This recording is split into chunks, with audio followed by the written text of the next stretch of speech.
Balikan naman natin ang ating guest performer na si Kier na nag-alay ng awitin kanina. Pero this time, makakasama rin natin ng isa pang talented singer na si Russell Valdez. Good morning po sa inyo and welcome po sa Rise and Shine Pilipinas. Good morning po. Good morning. Okay, Kier, baka pwedeng magpakilala ka muna sa ating mga cars since ikaw yung unang kumanta kanina. Good morning mga Car-SP. My name is Kier and isa po akong independent singer-songwriter and I really enjoy writing songs po. Ayun po.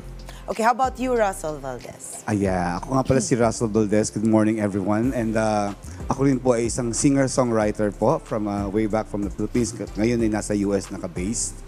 And marami akong mga songs na ginawa and also to perform sa mga ibang mga events. Oh, ikaw, Kier, do you also write songs? And paano ka ba nagsimula dito?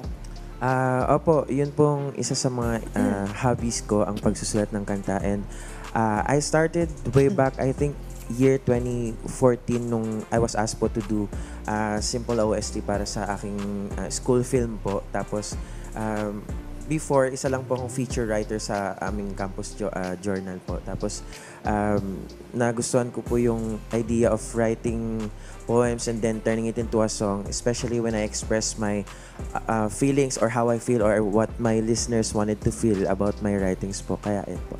Okay, how about you, Russell? Paano ka ba nag-umpisa magsulat at kumanta? Matagal na po akong gumagawa ng mga kanta pero after a few years, like 4 to 5 years, tumigil ako and then suddenly I met this guy, the person, Jimmy Borja, na binalik niya ako sa pag-compose ng awit. Wow. So naging estudyante niya ako. Wow, so parang naging life is a complete circle for you, tama ba? Yes. Okay, ano ba ang pinagkakaabalahan nyo lately and yung latest projects nyo? Balita ko, Kier, may bago ka daw single. Opo, yun po yung isa po sa mga na-excite po akong gawin this year. Yung pagka-release po ng aking debut, second single which is called Huwag Sana. Para po siya sa mga taong pinakilig pero binitawan bigla. Ay, ang sakit. Grabe, parang... Yun po. Kasi nirelease ko siya exactly February 14. Kasi wala naman po akong ka-date, so anti-Valentine's lang po ako. Pero, ayan po. Yun po yung pinagkakabalan ko and yun, pinopromote ko yung song. And also, nai-invite din sa mga music fest and front act sa mga concerts and mall shows po. Parang okay pala yun, no? Pag bitter ka in life, magsulat ka na lang. Tama. How about you, Russell? Ano mga projects mo ngayon? Back then, nagsisimula kasi ako for events. So, nakuha ako for performing kasama ng mga kaibigan ko from the US. Last year, we performed the national anthem on a Major League Baseball on the US. So ngayong taon naman na to, this coming March 17, I'll be performing together with my friends, the Richmond Filipino class, on the National Basketball Association or NBA in Washington, D.C. Wow, malaking ano yun, ha? Yeah. And it's gonna be a game between the Boston Celtics and also the Washington Wizards. Wow, nakaka-proud naman considering Pilipino ka at kakanta ka sa Amerika. Tama Yes, ba? Walang galing. Okay, panghuli na lang, meron ba kayong social media sites na pwede kayong i-follow ng ating mga ka-RSP? Siguro, let's start with you, Kier.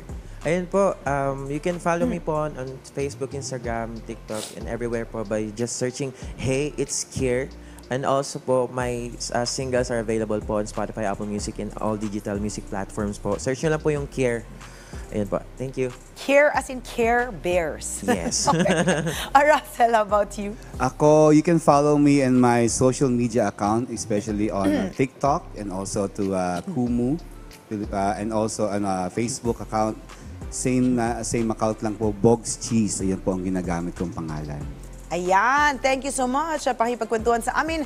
Pero ito, narinig nyo na kaninang umaga si Kier. Syempre hindi magpapatalo naman si Russell. Kaya naman this time ay pakinggan natin ang performance ni Russell Valdez. Russell, take it away.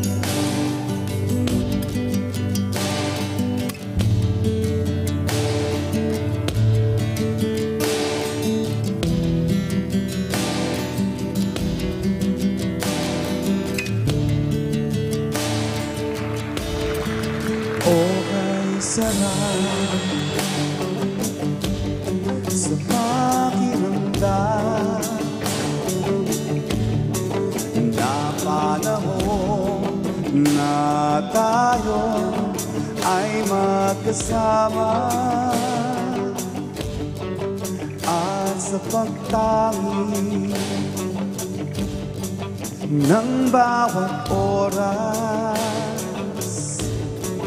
Lagi kitang mamahalin, babantayan. Hindi kita pababayaan hanggang sa dulo ng ating buhay. Sa lungkot o saya, ligaya at tambay, sa hirap o ginhawa, ikaw ang tangi kong lahat, hiling sa may kapal at idinadasal. Pangako ko sa'yo, hindi kita pababayaan.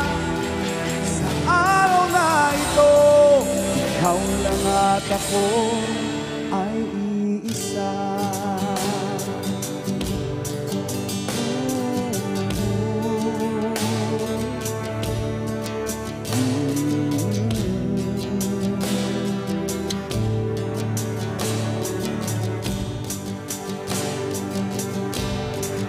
Hindi kita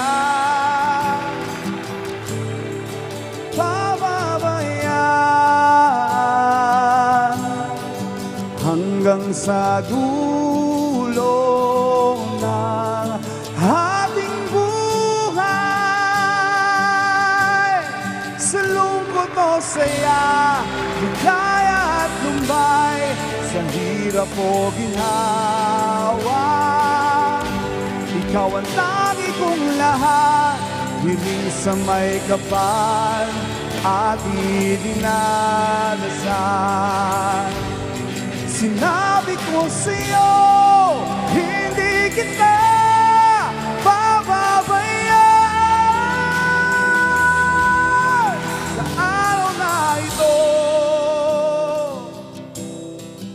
bibigay lahat, buong puso ko para sa'yo.